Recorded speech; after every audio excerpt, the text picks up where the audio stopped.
Good morning and thank you for joining us for State of Texas In Depth. I'm Josh Hinkle. This week, every square inch of Texas officially came out of the drought, according to the U.S. Drought Monitor, and only a few parts are considered abnormally dry.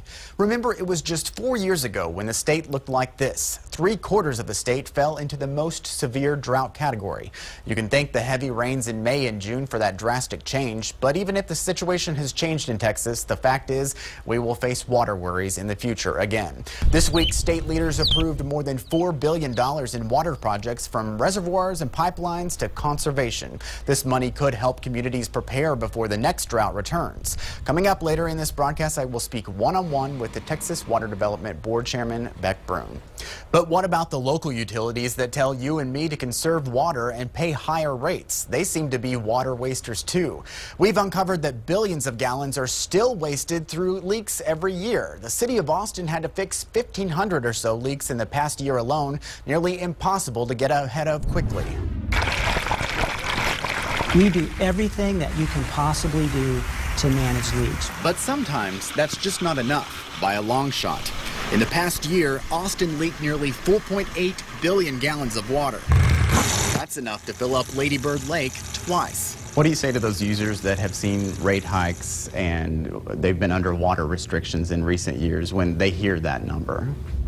I say we're performing very well, that number has been very well controlled when you look comparatively at Austin statistics. Austin Water Head Greg Mazzaris explains part of that management means replacing pipes. 10 to 12 miles a year, but at that speed, with 900 miles total of new pipe needed, it would take close to a century to finish. We have a ranking system where we go through and look at factors such as how many times it broke in the past. Some lines are cast iron and date back to the 1930s. Some leaks are obvious, like this geyser off Palmer Lane that lost more than 5 million gallons.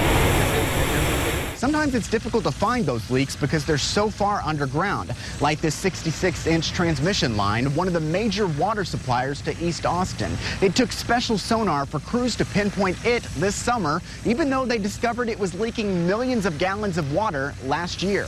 Why has it taken so long to fix that particular leak? I wouldn't characterize it as a long time. First, it's a transmission system that you can't take out of service easily. It's an important part of our system. And you don't want to start digging willy-nilly.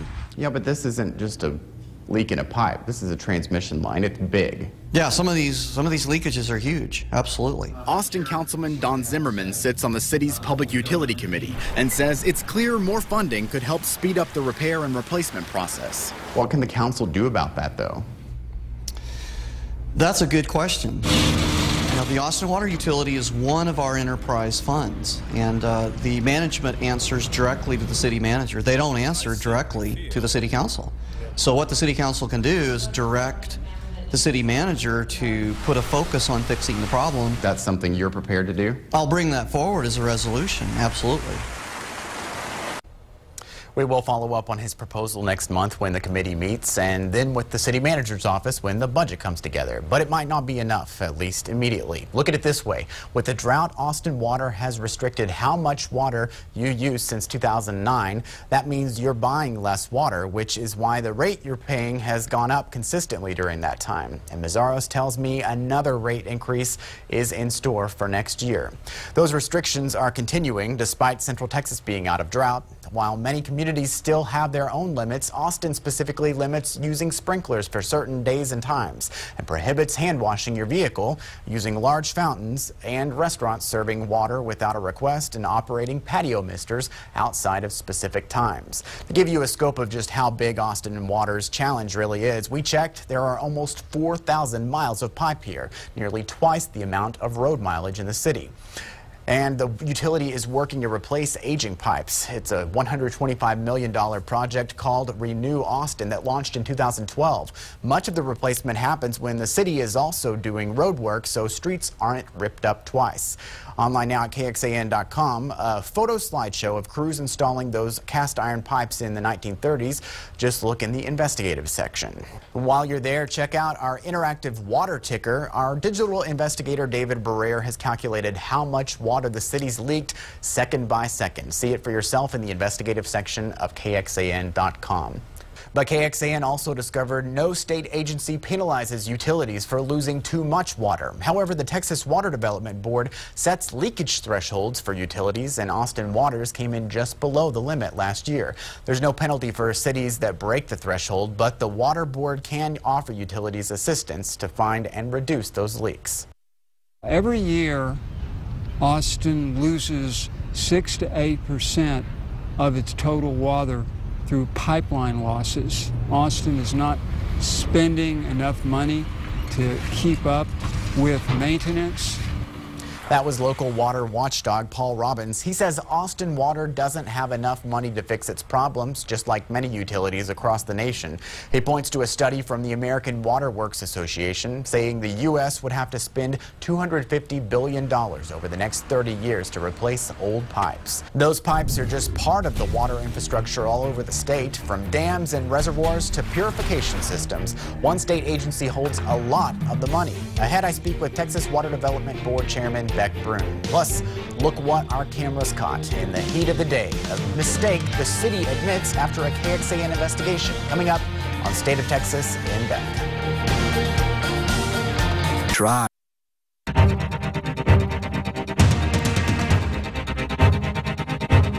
When it comes to building up Texas reservoirs and water sources, one agency opens the faucet for financing. The Texas Water Development Board this week approved $4 billion worth of projects under the State Water Implementation Fund for Texas, or SWIFT. Communities will borrow the money, build up what they need, and pay it back.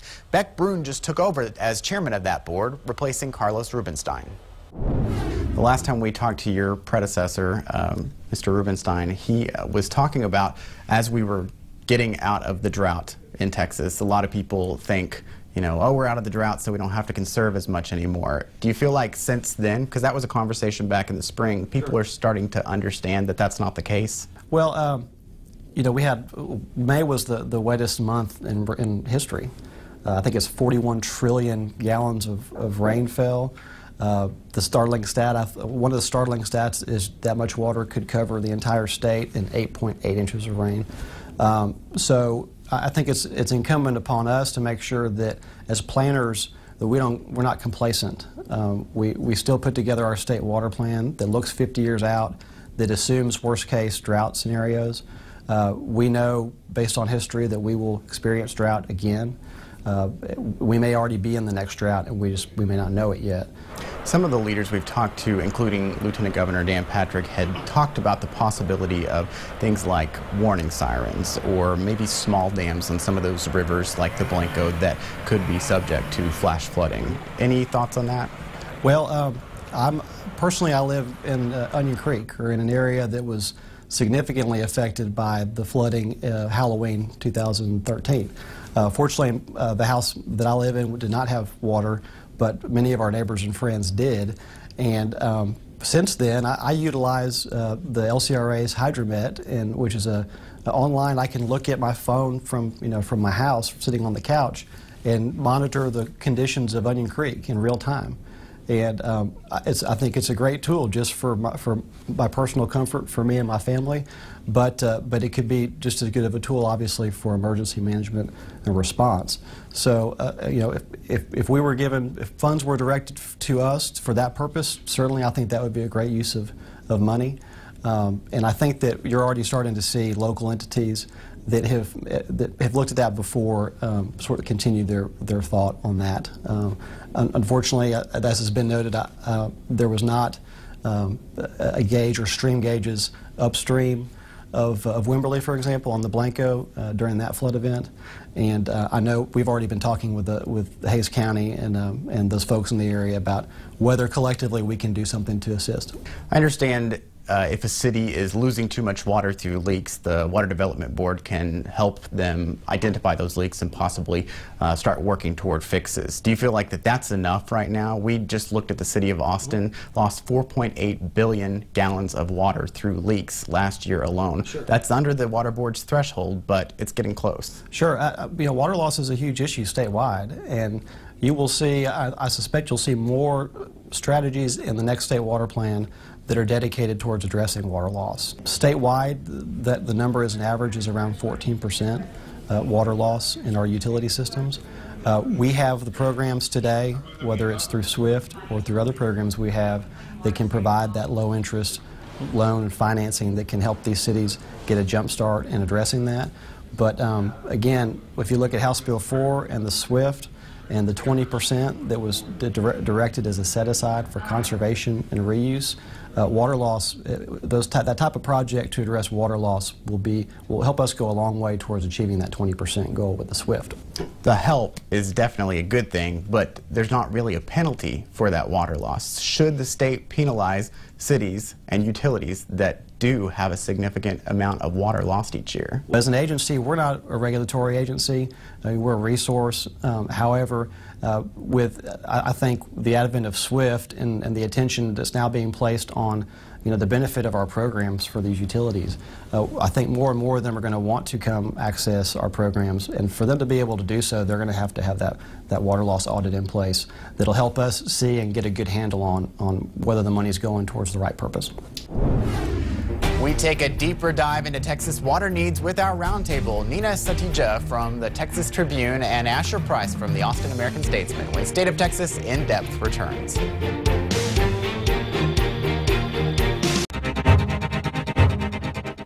Welcome back to State of Texas In Depth. This week we are taking a closer look at water, drought, and the future of Texas. Joining me today are environmental roundtable Nina Satija from the Texas Tribune and Asher Price from the Austin American-Statesman. Welcome, guys. Thank you for being with us. Thank you. Of course. Yeah. So let's talk a little bit about something big that happened this week. The Texas Water Development Board voted and passed all of the SWIFT water projects. This is the thing that voters voted to pass a couple of years ago, and now it's finally coming to light with the first projects. What does this kind of passage mean for Texas?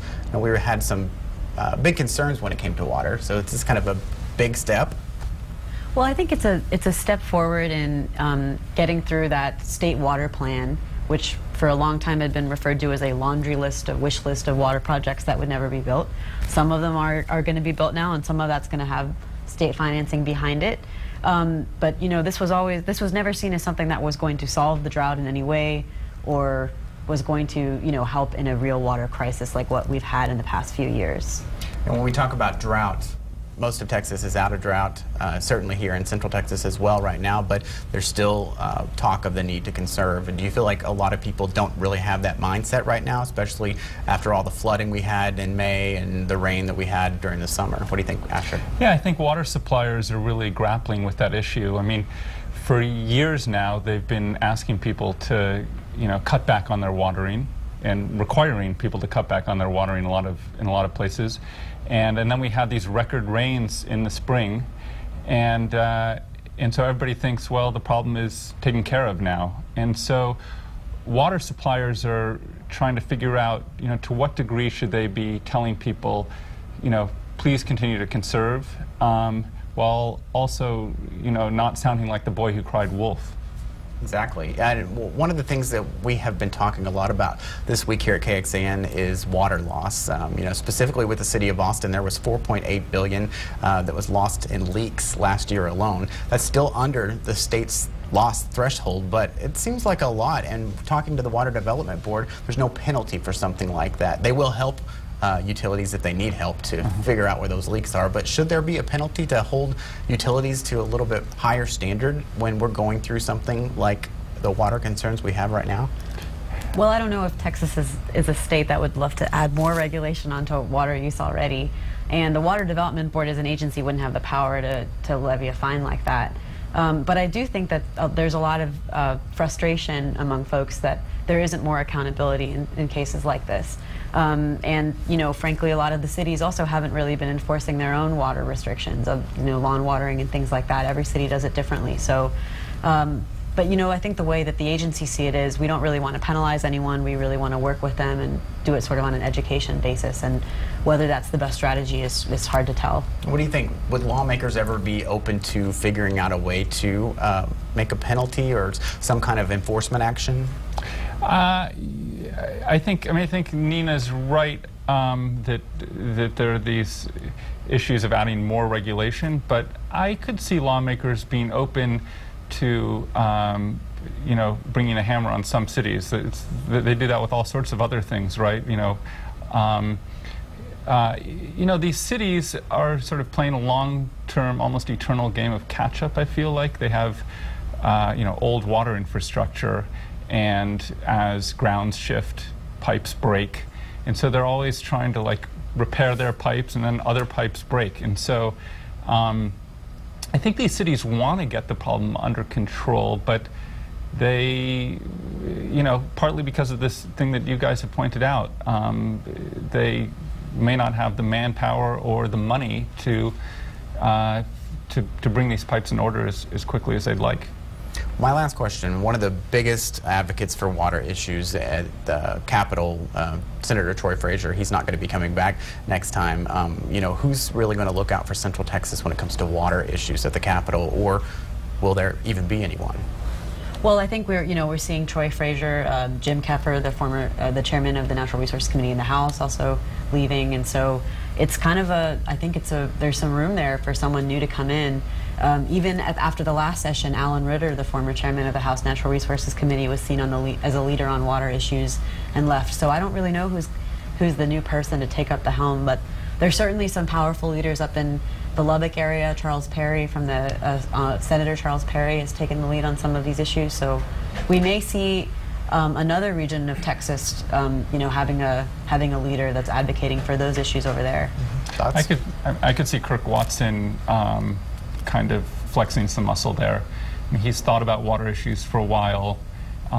He's you know, has an ally in a lot of the lakeside communities in Central Texas. Some of the same groups that allied with Senator Frazier, and obviously Austin is kind of a guerrilla in Central Texas when it comes to water issues. So I could see him stepping up, you know, with an eye to Central Texas water issues. Got a while to think about it, though. That's 2017. Right. All right, thanks, guys. Appreciate it. Why were the sprinklers on at that time of day when it was 95 degrees outside? You're told to conserve water, but we caught the city watering a giant park in the middle of the heat of the day. The KXAN investigation coming up on State of Texas in depth.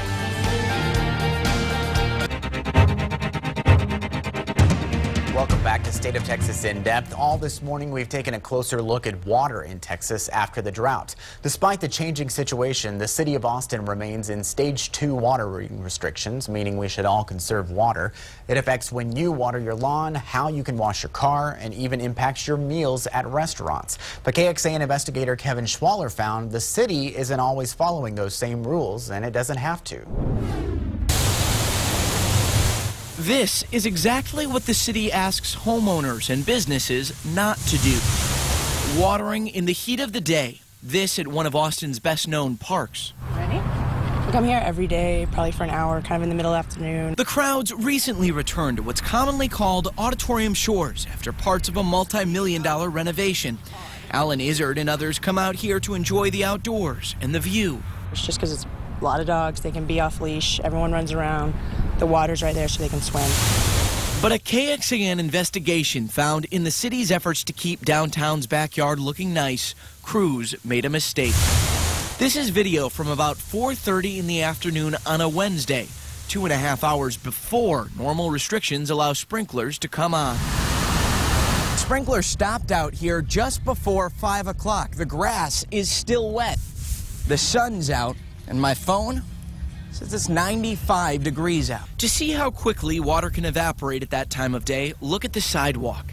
The sprinklers left puddles. Less than an hour later, the sun left dry pavement. Why were the sprinklers on at that time of day when it was 95 degrees outside? Yeah, that was a mistake. So normally that system is on a program, and that program is set to go off normally midnight to 5 a.m. Charles Vaslavic is the division manager for grounds maintenance with the city. He says crews accidentally set the timer for the wrong time.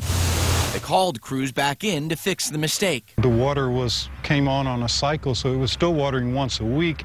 It was just on the wrong day. And in this case, the wrong time. But the original tip that prompted our investigation reported other times when the city was watering the lawn in direct sunlight. Can you find out how long that's been going on? Only from reports that were made. That's the only way to backtrack it. So KXAN News obtained reports made to Austin's 311 information and non-emergency number. At least 4 calls this year reported sprinklers going off in the same area. At times, the callers believed violated Austin's water restrictions. That includes sprinklers running while raining at around 11:30 in the morning. Notes from another call state sprinklers were going off in direct sunlight, which sends a bad message. But the city is allowed to water whenever it wants to in certain parks, so even the mistake wasn't technically against the rules. Crews say they have an exemption to water here because the system draws from nearby Lady Bird Lake, a different lake than the ones used to supply the tap water you use at home.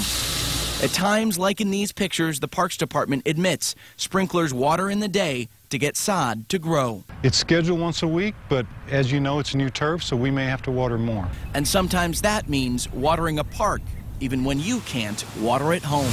Kevin Schwaller, KXAN, investigates. Austin's water records show the city applied for and got 3 water variances this year, giving it temporary exemptions from the current water restrictions. You can also apply to do the same thing in special cases like certain new landscaping projects. We checked so far this year, Austin Water approved 21 of 26 commercial applications for the exemptions. It also approved 54 of the 66 residential applications it received.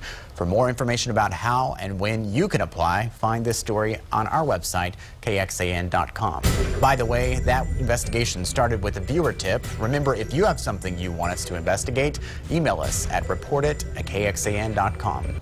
Thank you again for joining us for State of Texas In Depth. Remember, you can join us every Sunday morning in the 8:30 half hour for a broader look at Texas politics. Stay tuned for Meet the Press coming up at 9. I'm Josh Hinkle. Have a great day.